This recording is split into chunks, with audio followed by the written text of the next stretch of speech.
Hello viewers, কেমন আছো? তো চলে এসেছি নতুন একটা রেসিপি ভিডিও নিয়ে। আর আজকে তোমাদের স্পেশাল রেসিপি ইঁচড়ের কোরমা। তো চলো আজকে তোমাদেরকে দেখাবো কিভাবে অনুষ্ঠান বাড়িতে ইঁচড়ের কোরমা তৈরি হয়। তো বাই দ্য ওয়ে, আমি মনোজ, আর তোমরা দেখছো মনোজের রান্নাঘর ইউটিউব চ্যানেল। যদি ভিডিও ভালো লাগে তাহলে অবশ্যই একটা লাইক করো, আর চ্যানেলটা নতুন হলে চ্যানেলটা সাবস্ক্রাইব করে পাশে থেকো। এবার এখানে সবার প্রথমে আমি এখানে 500 গ্রাম মতন ইঁচড় দোকান থেকে কাটিয়ে নিয়ে এসেছিলাম। আর অল্প সামান্য হলুদ আর নুন দিয়ে এটাকে আমি ভাপিয়ে নিয়েছি, এই যে দেখতে পাচ্ছ। তো এবার এখানে আমি আলু ডুমো ডুমো সাইজে কেটে নিয়েছি। এখানে আমি আদা রসুন পেস্ট, টমেটো পেস্ট, টক দই আর পেঁয়াজ পেস্ট নিয়ে নিয়েছি। আর এখানে কিছু গরম মশলা নিয়ে নিয়েছি, দেখতে পাচ্ছ। তো সবগুলো রেডি করে নিয়েছি। এবার এখানে একটা বাটির মধ্যে হলুদ, লঙ্কার গুঁড়ো, ধনে গুঁড়ো, জিরের গুঁড়ো, কাশ্মীর লঙ্কার গুঁড়ো, সবগুলোকে একটা মিক্স মশলা বানিয়ে নেব, এই যে দেখতে পাচ্ছ। তো এটাকে ভালো করে গুলিয়ে নেব। জল দিয়ে গুলে নেওয়ার পর এটাকে আমি রেখে দেবো যাতে মশলাটা ভালো করে ভিজে যায়। তো সেই জন্য আরও আগে থেকে ভিজিয়ে রাখলাম। তো চলো এখানে আমি কড়াই বসিয়ে দিয়েছি। তো কড়াইয়ের তেল গরম হয়ে গেছে, আমি আলুগুলোকে ভেজে নেব। আর এখানে আমি একটু বেশি তেল দিয়েছি, কারণ আলুটা ছাঁকা তেলে ভাজবো। তো সেই জন্য ছাঁকা তেলে ভাজলে টেস্টটা একটু বেশি ভালো হয়। তো তোমরা অবশ্যই ভালো করে দেখবে, যে কোনো অনুষ্ঠান বাড়িতেই একটু ছাঁকা তেলেই বেশি ভাজা হয়। তো সেই জন্য অনুষ্ঠান বাড়ির টেস্টটাও ভালো হয়। তো সেই জন্য আমি একটু ছাঁকা তেলে ভেজে নিচ্ছি। এবার আলু তুলে নেওয়ার পর এবার এখানে দিয়ে দিলাম এঁচড়গুলো একটু ছাঁকা তেলে ভালো করে লাল লাল করে ভেজে নেব। তো চলো, বেশি নাড়াচাড়া করো না। আর যদি দেখবে সেদ্ধ করার সময় খেয়াল রাখবে যেন বয়েল না হয়ে যায়। তো সেরকম। তো এখানে দেখতে পাচ্ছ আমার এখানে লাল লাল হয়ে গেছে। আর চলো এঁচড়টাকেও তুলে নিই। তো আমার এখানে এঁচড় তোলা হয়ে গেছে, আলু ভাজা হয়ে গেছে। এবার এর মধ্যে দিয়ে দিলাম 3 চামচ মতন সর্ষের তেল এবং গরম মশলাগুলো: এলাচ, লবঙ্গ, দারচিনি, তেজপাতা, শুকনো লঙ্কা আর গোটা জিরে।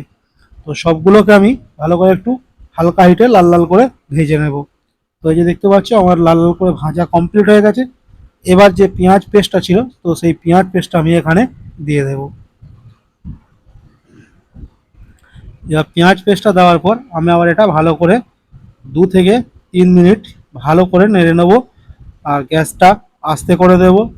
তো এই যে দেখতে পাচ্ছ এইভাবে 2-3 মিনিট আমি নেড়ে নেব।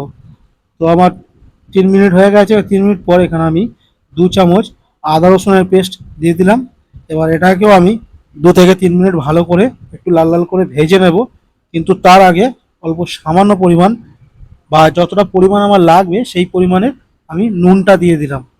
নুনটা দিয়ে দিলে পেঁয়াজটা ভালো ফ্রাই হবে, আদা রসুনটাও ভালো ভাজা হবে। তো সেই জন্য নুনটা দিয়ে দিলাম এখানে। এবার নাড়াচাড়া করে নেওয়ার পর দিয়ে দিলাম টমেটো পেস্টটা। টমেটো পেস্ট দেওয়ার পর এবার আবার এটাকেও ভালো করে ভাজতে হবে। মোটামুটি 2 থেকে 3 মিনিট এরকম কষাতে হবে। আর গ্যাসের ফ্লেমটাকে একদম সবসময় লোতে রাখতে হবে। এবার 2-3 মিনিট নাড়াচাড়া করে নেওয়ার পর আমি যে মশলাটা বানিয়ে রেখেছিলাম, তো সেই মশলাটা আমি এখানে দিয়ে দিলাম। এবার দেওয়ার পর ভালো করে এটাকে কষাতে হবে। তো চলো এটাকে আমি ভালো করে এখন মোটামুটি 4-5 মিনিট ধরে কষাবো। এই যে দেখতে পাচ্ছ সবগুলো দিয়ে ভালো করে কষানোর পর আমি এখানে দিয়ে দিলাম আলুটা। এবার আলুটাকেও মোটামুটি ভালো মতন কষাবো। তো চলো দেখতে পাচ্ছ, যদি ভিডিওটা ভালো লাগে তাহলে অবশ্যই একটা লাইক কমেন্ট করো। আর চ্যানেলে নতুন হলে অবশ্যই চ্যানেলটা সাবস্ক্রাইব করে দিও। এই যে দেখতে পাচ্ছ আলু কষা কমপ্লিট হয়ে গেছে। আবার আমি এখানে জল দেবো, সামান্য পরিমাণ জল দিয়ে আবার আলুটাকে কষবো। কারণ যত কষানো হবে তত টেস্ট বাড়বে। তো সেই জন্য এখানে কষানোটাই হচ্ছে মেস্ট। তো এই যে দেখতে পাচ্ছ এবার আমি এখানে দিয়ে দিচ্ছি যে টক দইটা ছিল। তো টক দইটা আমি এখানে দিয়ে দিলাম। টক দইটা দিয়ে ভালো করে নেড়ে চেড়ে নেবো। একদম পুরো যে গ্রেভিটা আছে সেই গ্রেভিটাকে পুরো ড্রাই করতে হবে, শুকনো শুকনো। তো চলো সেরকম শুকনো শুকনো করা যাক। এই যে দেখতে পাচ্ছ পুরো শুকনো শুকনো হয়ে গেছে।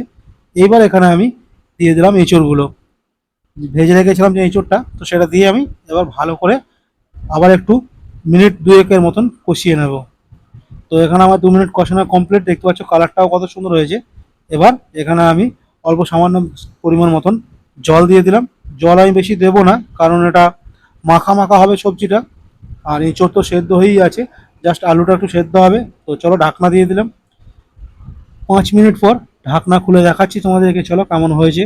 এই যে দেখতে পাচ্ছ কত সুন্দর হয়েছে, একদম অনুষ্ঠান বাড়ির মতনই হয়েছে।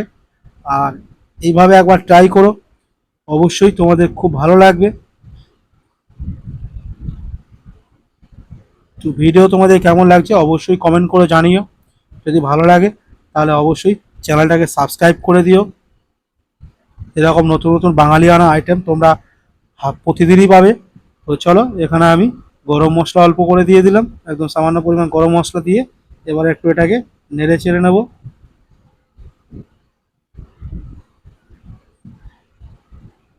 দেখতে পাচ্ছ কমপ্লিট। এবার কত সুন্দর একটা কালার হয়েছে, একদম পুরো অনুষ্ঠান বাড়ির স্টাইলেই। তো চলো এরকমই সুন্দর সুন্দর ভিডিও আবার আসছে খুব তাড়াতাড়ি। গ্যাসের ফ্লেমটা এবার বন্ধ করে দিই। তো আমার এখানে কমপ্লিট হয়ে গেছে। এতক্ষণ তোমরা দেখছিলে মনোজের রান্নাঘর ইউটিউব চ্যানেলে ইঁচড়ের কোরমা। তো সবাই ভালো থেকো, সুস্থ থেকো, সাবস্ক্রাইব করে দাও। Tata bye.